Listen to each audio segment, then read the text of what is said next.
Hello, let's talk thoracic mobility or upper back mobility. So with our modern day living and sitting and working at computers and driving, our upper back gets particularly tight. These are a good group of exercises to do just to help keep a bit of mobility in your upper back, especially at the end of the day, if you're kind of going, oh God, what on earth, because you're feeling quite tight in that upper back. These are just really good to help you get a bit more movement in them, really. So I'm just going to run through a few of them. You'll probably find one that works better than another, but one that's quite simple to do and you could probably do at your desk is in sitting. So I'm going to start there. So you can sit on the floor, you can sit on a chair, wherever you're sitting. I want you to make sure your ribs are over your hips. Arms are nice and relaxed. So all we're doing is kind of a chest opener. So from here, we're going to do an in-breath, out-breath, raise those arms up. In-breath, bring it back down. It's as simple as that. What I don't want you to do is push through your ribs and let that chest bone start going up to the ceiling. So you're doing that and arching your back. So you kind of keep all of this nice and still and the arms come up and back down. So you do kind of 10 or 12 of these, whatever feels comfortable. Just kind of open up, breath out, in breath as you bring it back. Nice. Should just feel quite pleasant, all of this. I've given you some horrible exercises. This one should feel quite nice. The next one is an arm opener exercising. Now, depending on where you've seen it, sometimes people call this a book opener. I do it as arm openers. All depends on where you are and what you're doing. So this is where you're lying on your side. And I tend to teach this with bottom leg straight, top leg is bent. And if you have a towel, tuck it underneath. If you haven't, you can hold your, kind of bend your elbow and rest your head into it. So it completely depends on you, as long as it doesn't feel a strain through your neck. That's the big thing. And then from here, you can do an in-breath and an out-breath. You lean and roll over and then bring it back. So the aim here is that knee does not lift off the mat. You're doing a breath out as you come over. And it's also, you need to take your ribs with you. So it's not just the arm moving. I want you to think about the movement from the rib cage as you lean over and then bring it back.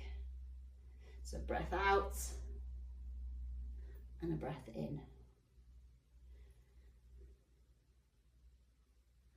Just to kind of get some nice big movement in that upper back. So obviously do it on both sides. I'm doing a quick whiz through these just so that you get a good impression of them. The next one you can do, which is quite a common one, thread the needle. It's you do it standing, you can do it on all fours. Depends how you feel on your knees and on your hands. So if it does cause any discomfort, I'd definitely proceed with caution. But I'm just going to show you now the best way to do it. What you can do with thread the needle is that you can kind of get a nice inward and outward rotation at the same time, but it's all about keeping those hips nice and still. So have a little bit of a feel with it, see how you go. It can be a little bit trickier, but with the arm openers, side lying arm openers and then reaching up, they're a good starting point just to get a bit of movement in that upper back, and they're a little bit easier to do than this one. I'll show you, I feel like I've put you off it now. I'll run you through it anyway. See how you feel doing it. If it doesn't quite feel right and you're like, I'm not sure if I'm doing it right, then don't do it. Simple as that. Keep it nice and simple. So I'm going to turn side on. You want to have your knees directly underneath your hips.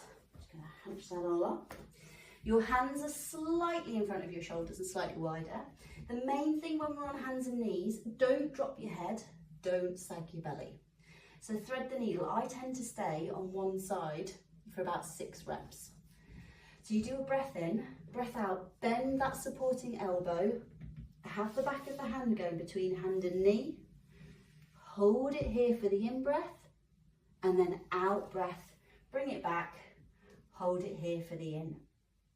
So in-breath, Out breath, bend the supporting elbow, post that hand through, hold it there for an in-breath, out breath, bring it back. So common cheats with this one, shifting your hips.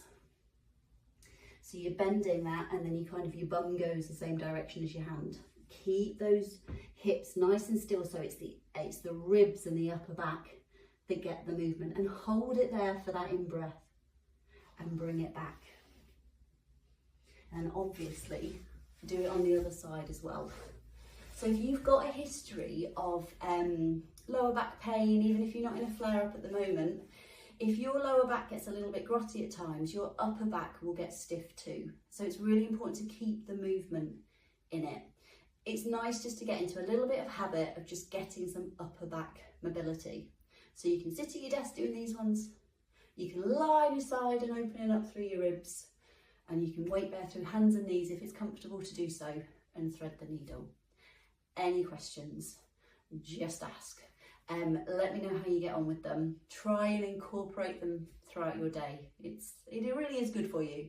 But yeah, let me know how you're getting on. I look forward to hearing from you. Good luck.